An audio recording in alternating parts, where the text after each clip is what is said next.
Ancient history can seem very distant to us. Dusty bits of old pottery, broken columns, old ruins. It doesn't have a whole lot of humanity to it. Sure, we've got statues and the occasional painting, and of course texts, but that doesn't really show us much about the people who lived at the time, the real flesh and blood individuals that walked the earth. While we have plenty of art, almost nothing remains in a way whereby we can actually look into the eyes of the people that lived so long ago as the people they were. A lot of the artwork can be stylized, it can be very much about grand political figures, but that idea of reaching through time and feeling like you can almost touch a person just like you who lived 2,000 years ago is almost impossible. But there's one body of work about 2,000 years old that helps bridge that gap. These are the Fayum Mummy Portraits. I'll never forget when I started learning about the Fayum Mummy Portraits and how excited I was coming across this artwork that helped me feel like I was actually looking into the past and seeing people of the Roman era. So what are the Fayum Mummy Portraits? They're a collection of portraits that were on sarcophagi, actually on mummies, located in Roman Egypt, and which were created roughly about 2,000 years ago. Some of them might be slightly older than 2,000 years, and some of them are a little bit less. They're more like 1,800 years old. They were also discovered over the course of a very long period of time, starting actually in the 1600s with some Italian adventurers into Egypt, and continuing all the way into the 1900s. All told, there are about 900 Fayum Mummy portraits, and most of these were located around an area that used to be called Lake Moeris, most of which has been farmed in now. But it's basically this very, very large sort of lake, marshy area that is off to the side of the Nile River and is basically in roughly central Egypt. The Fayum Mummy portraits were images of largely well-to-do, sort of upper-class Egyptian, or we could maybe even say Greek-Egyptian people that lived under Roman control during the time of Roman Egypt, between about the 1st century BC BCE and about the 3rd, maybe early 4th century AD CE. These images were located on the face of mummies. So we often think of mummies as just a body wrapped in bandages, but these portraits would have been located where the person's face would have been. And as these mummies were discovered, the portraits, well, of course, came with them. The portraits are part of something called panel painting, which is where images are painted on wood. And while we often associate this with medieval iconography, there's plenty of panel painting starting around 1,000 years ago, so stuff from the Middle Ages, the Renaissance, all of that. There is virtually nothing when it comes to panel painting from the ancient world. And this is especially sad since we know from records that there was actually quite a lot of this that did exist. The Greeks created a lot of panel painting, there are many descriptions of it, and essentially none of it survives. Tiny little bits and pieces from some old Greek artwork, and then there's 1 or 2 pieces of panel painting from sort of early AD CE Roman era that has nothing to do with the Fayum Mummy portraits. But either these collections are just 1 or 2 pieces, or the style of artwork is still a little old-fashioned, shall we say. It's not particularly humanistic in the depictions of people. It looks very much like what we think of as, old-style artwork from many centuries, a couple of millennia ago, where the people's depictions are pretty simplistic. So other than these pieces, there's virtually nothing that exists with panel painting before roughly the year 1000, and the Fayum Mummy portraits are virtually, just by numerical count, almost the entirety of this collection of work, making them basically priceless. Now, the level of detail on the portraits does depend on the person, or really the artist in question. Some are definitely more well done than others, but pretty much all of them have a certain minimum standard of quality, and a standard of quality which I would argue, from just a human depiction perspective, is often much higher than that of a lot of work from the early and even high Middle Ages. Most of these paintings are much more detailed and realistic in their depiction of people than a lot of painting that came subsequently in the early and even high Middle Ages. In my personal view, the quality of realism that you see in the Fayum Mummy Portraits isn't really matched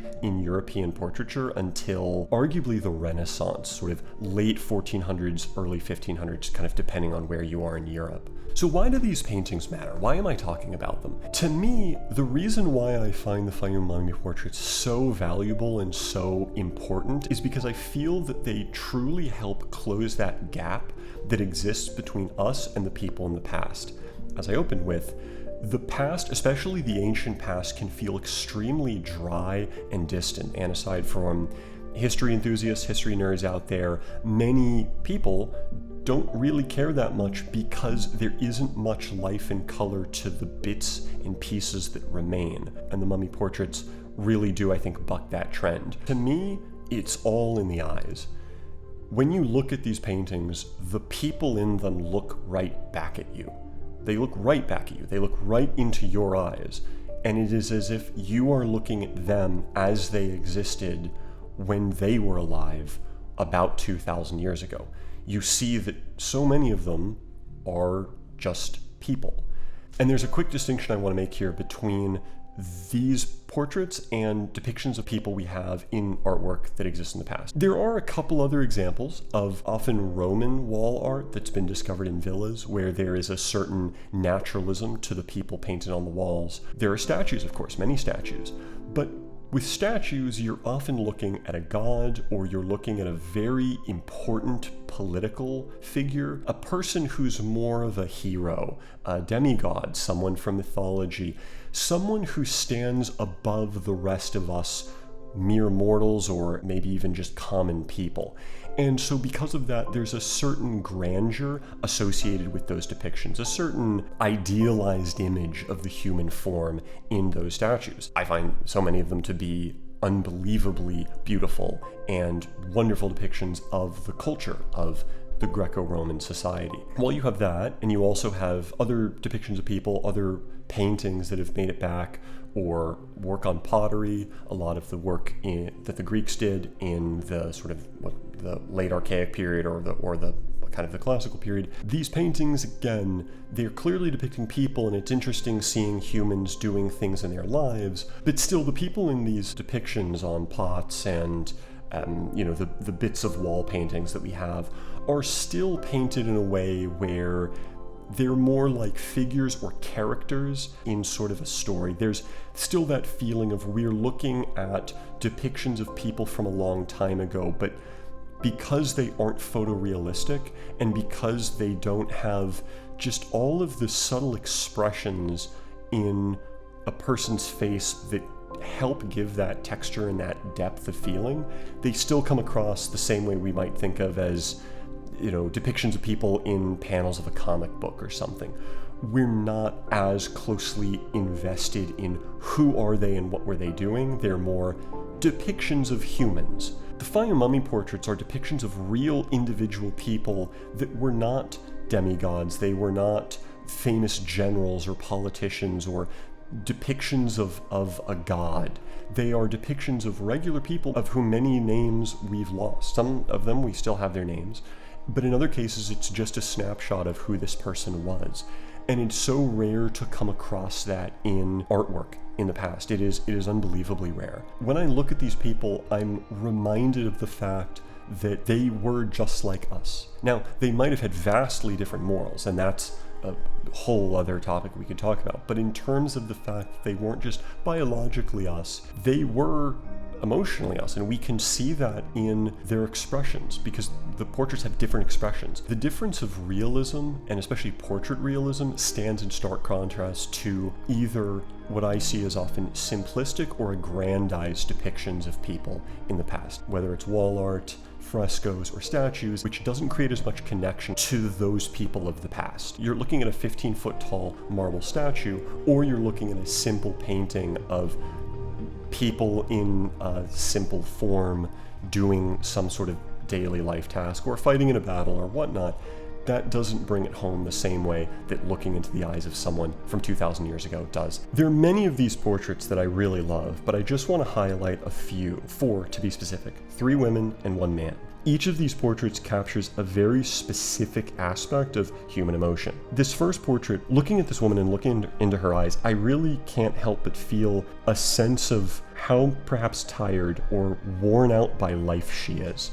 In her expression, there's a sense of perhaps even a little bit of sorrow. There's just a human connection that I feel looking at them. A feeling of subtle emotion in the expression that is very present in much later European paintings, starting in the Renaissance, but especially the 16 and 1700s. But you don't see it in almost any artwork except for this. I wonder what's made her so tired. I wonder what she's gone through in her life, what she experienced, what sadness she felt, and what kind of a life she lived. And it's just extraordinary to me that the artist was able to capture this feeling of a woman who has been worn down by life. And she's stoic about it. She's putting on a good face and she's keeping a good composure, but it's what I see in her eyes. It's almost the bags beneath her eyes, that sense of exhaustion and fatigue that we see in a person's face when they're just tired, when they're just worn down. Maybe I'm overthinking it, and maybe you see something completely different in her face, but that's what I see. The next one, and this is also a pretty famous Fayum portrait, is that of a man with a bandolier and gold leaf in his hair.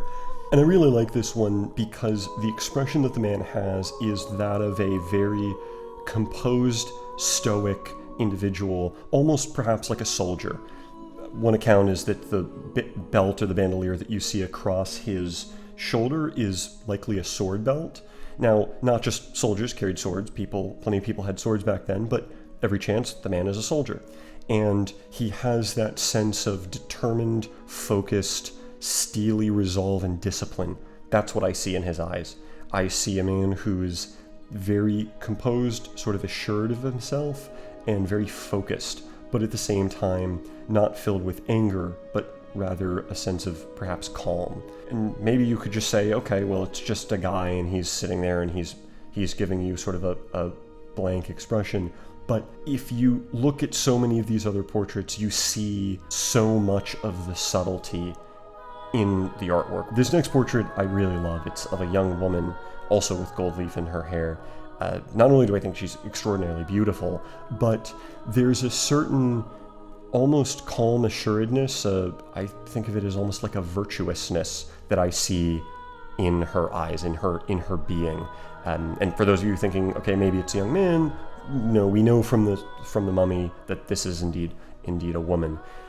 To me, that idea of quiet virtue, of perhaps almost a little bit of happiness, maybe I'm reading too much into it, but that's sort of what I see from her, is something that reminds me of the fact that there was still happiness. There were people who still had moments of positivity in their lives, that the ancient world in so many ways was just an absolutely horrible place to be by our modern standards, but nonetheless, there was still joy, and people could go through lives with a more assured outlook. And even if they were a woman, and even if they had, in many cases, tremendous hardship that they faced. So that's what I really like about this painting. And I think also her youthfulness is something that reminds us, again, as with any of these people, that these people were young. You know, these people were children, they were young, they were middle-aged, they were old, they were all of the different ages that we think of as, people living today. And I wonder in her case what her life was like, and what she experienced, and what hardships she faced, and what positive things maybe happened to her in her life, who she cared about, who her friends and who her family were, and what were the things that led her to this point where, at least as the artist captured it, she did give a sense of quiet resolve and virtuous focus in her appearance, in her expression. The final portrait I want to talk about, though, also is that of another woman. With this woman, I see something a little bit different. I see almost a sort of disdain, or perhaps even maybe cruelty in her eyes. the expression that she's giving is not a positive one. It's not a person who's looking at the world through eyes of happiness or stoicism or focus. There's something I detect that is more of a negative feeling, and not a negative feeling like in the case of the first woman of sort of a tiredness, a sense of being worn down by life. But with her, it's a sort of focused anger. And this, to me, represents a lot of the genuine awful things that we think about when we think about the classical world. We think about people who were enslaved, people who were violently killed, people who were horribly oppressed. Perhaps she did look down on the people working for her and treat them with tremendous cruelty and with a certain viciousness. And that, to me at least, comes through in her expression.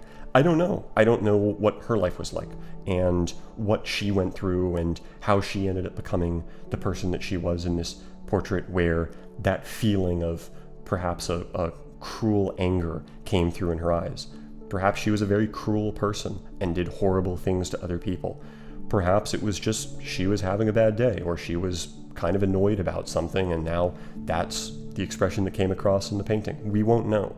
But the fact that we can see her expression so clearly, we can see all of their expressions so clearly, and we can think so much more deeply about them as individuals and what their lives were like in a way that we just can't when we see so much of the remnant art from the ancient world. There are many other of these portraits we could do the exact same exercise with, where we look at the portrait and we think to ourselves, who is this person and what sort of expression do we feel they have, and what maybe was the reason for why they looked the way they did. One of the things that's very clear when we look at the people in these pictures is that they are very clearly Mediterranean people. They're a mix of Greek, Southern European, and Egyptian, Levantine, North African people. And some of them are, I think, more, I would argue, clearly sort of Greek, Southern European, and then others are very, very clearly sort of Egyptian ancestry. And then many of them are of partial ancestry from both populations. And this was very true for this area of Egypt. The fact is that after the area was conquered by Alexander the Great in the 300s, there were a number of Greek settlers that did come to Egypt and did settle, often many of them in majority Greek enclaves. But at the same time, of course, living amongst a majority Egyptian population, there was plenty of intermarriage between these groups. And that is very clear in the physical appearances of the people shown in the mummy portraiture. It's a point I just want to highlight because sometimes I think when it comes to depictions of the past and what sort of people or populations lived where, both sort of political left-wing ideologues as well as political right-wing ideologues fall into very specific camps about how they want to imagine the past, how they believe people existed based on whatever their worldview is. At the end of the day, though, the physical reality of seeing who these people were, to me, is how we really should think about what history was and the people that did exist at this time. And there's a broader point I could maybe make down the road about how I see often in movies and TV, maybe not perhaps an invisibility of, but a very major reduction of what I think of as sort of the Eastern Mediterranean phenotypes. The physical appearance of people from places like Greece, Egypt, at the time what was called Phoenicia, modern-day Lebanon, modern-day Israel or Judea, Anatolia, and the fact that a lot of productions, obviously for reasons of budget and casting and whatnot, often feature actors that are not of those ancestries. They are of different ancestries. They could be Northern European, or they're, in some cases of Sub-Saharan African ancestry, or for some random casting reason of, Indian descent or further afield, but they're not Eastern Mediterranean. So I think sometimes in what we're watching, that gives us maybe not a great understanding of what the people actually looked like. It's also important to notice that a lot of these people, whether these are the people of the more Greek ancestry or the people of the more Egyptian ancestry, very much look like modern-day Greek and Egyptian people today, showing that a lot of these phenotypes, a lot of these physical appearances haven't changed much in 2,000 years, which is another thing to keep in mind.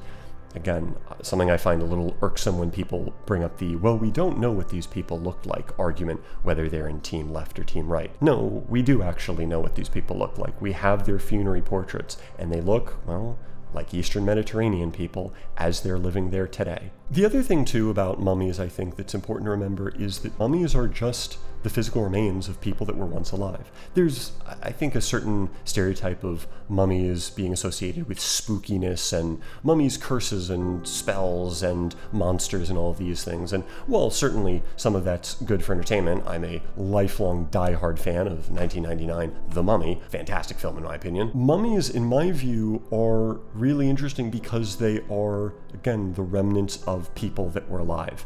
And while maybe that distance again exists when you're looking at the mummies of the ancient Egyptians, where the artwork and the depiction of the sarcophagus is very stylized, very aggrandized, and it's not really so much focused on depicting people as they were, but more of a stylistic art choice of the Egyptians of that time period, and that time period being actually a couple thousand years. But the Fayum portraits, as well as I think in some cases cemeteries for me, when I've seen them, carry a different feeling, which is not one of spookiness, scariness, ghosts, and curses, but more a reflection on the passage of time and the fact that all people will eventually pass. We will eventually no longer live, we will eventually die, and that the people that we are looking at, or their remains, or the tombstones, or the memories of them, are important in reminding us that they were people just like us. That's why I think the Fayum portraits are so important.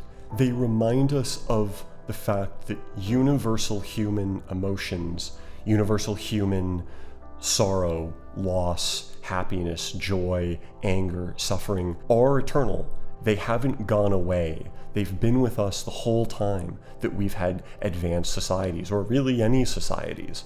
And while it's easy enough to think about that for stuff in the recent past, it's a very different experience to see how universal those things are when you go out 2,000 years. The artistry of the Fayum portraits brings those subtle emotions front and center.